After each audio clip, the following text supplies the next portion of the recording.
This week's mobility challenge will be our step one in me teaching you the Aldoa poses that is going to make a huge impact and improvement in how you feel. But before we do that, I have to make sure that your psoas is not tight, and especially for the first pose that I want to teach you, which is L5S1, right in that joint there. We're going to open you up. I need to make sure that this part of your body is not stiff. So today's challenge is going to be, and for the next week or so, is going to be really focusing on, as often as you can, doing this stretch so that this psoas muscle is as relaxed as it possibly can be. So if you sit a lot, or if you do activities that require a lot of flexion at the hip, sometimes runners really feel a tight psoas. I am very, very tight. I tested positive when they did the test this weekend during the certification. And through just 2 days of completing this stretch and one more that I will teach you, probably, I haven't decided yet, I already feel so much better. So before I teach you Aldoa pose 1 for L5S1, I need to make sure that we're very, very loose here. So let me show you exactly what this stretch is. So I'll move Tempest out of the way. Come here, honey. Come here, honey. Good girl. All right. So I'm sure we've done a variation of the stretch. I used to do the stretch during the warm-up. So this is, of course, the new way of doing this. So this is what I already learned, or what I learned in the Aldoa certification, and this way of doing the stretch is much more effective. So there's a lot of cues. I'll try to be as simple as I possibly can. We're going to put this foot out instead of straight behind. We're now going to put it out to the side, and we're going to open our base of support. So instead of you being stacked like so, we're going to open you up so there's a bigger base of support. Some of you will feel a stretch already, okay? If you're really tight, you'll immediately feel this front of the part of your leg feel a pull. So if this is where you're at, this is where you're at. Progress safely. You will be able to increase progressive. You will be able to safely increase progressively daily if you try this stretch and do it daily, like once or twice a day even. So nice wide base of support, foot is flat. You may feel a little bit of pull in that 5th metatarsal in your foot. Totally normal. In fact, you probably will want to stretch that. So really embrace that stretch as well. So I'm going to open you up, pull this out, okay? And then hips are square, okay? So you're not shifted to the side. Make sure your hips are still square. You're going to do a small pelvic tilt.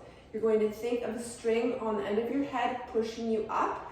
You're going to bring your head back. So don't let your head tilt forward. I want you to keep your head back so everything is in complete alignment, and slightly tuck your chin in. I want most of the weight to be in the front foot. Okay, so place most of that weight here. Now, straight, tuck, head back, string up, weight on the foot. If this is where you're at, this is where you're at. Hold this for 10 to 20 seconds or until you feel a small release. Keeping your hips square. If you're ready to progress, I want you to lift an arm. I want you to externally rotate your palm, just like you're kind of like that Spider-Man. That's what I want, but open up your fingers. So you're gonna come up one arm at a time, externally rotate.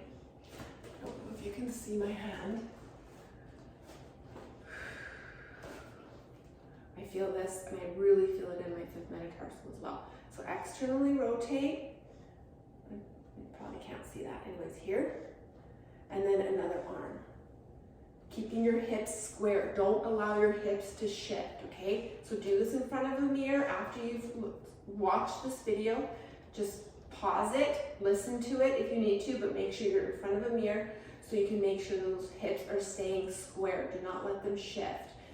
Think nice, straight vertebrae. Tucking in the pelvis, head is back, chin is slightly tilted down.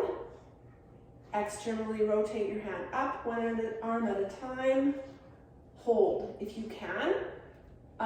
Bring the biceps to your ears. If you're not quite ready, that's fine. The last cue, remember, weight's on that front foot. Please make sure that that weight is in the front foot, all the way tucking that shin in. The last cue is I want you to move your scapula caudally, which means downward. So think of the scapula bones back here going down into your back pocket. Okay? So instead of shrugging up, bring those all while extending. I know, there's a lot, right? This is the best, most effective way to stretch the psoas, okay? So you're going to hold, bring your scapula down, bottom of the scapula is going down towards your pockets, but now I want you to get your hands and press up to the sky without elevating the scapula. So keep the scapula down, but press your hands up. So you will feel a small engagement in your arms, okay? Where's your weight? Front foot, hopefully. Breathe. For some of you, this might be too much. Keeping your arms down will be level 1. Now, holding for 10 to 20 seconds, getting out of this stretch. Don't just come down out of it, please. So you don't undo all the work you just made or done, take yourself out of this stretch, as you will be doing in the Aldoa poses when I teach them to you. One arm at a time, one step at a time. Relax. Place this foot back and relax. Now you can slowly sit down, allow your body to sort of recalibrate what you've just done, and then you can repeat on the other side. One side might be tighter than the other, so you may be able to lift your arms up. Okay, this is what it will look like. Spider-Man, externally rotating. Separate your fingers, okay? Bring down your scapula. I know, there's a lot. You're gonna practice and you'll get better.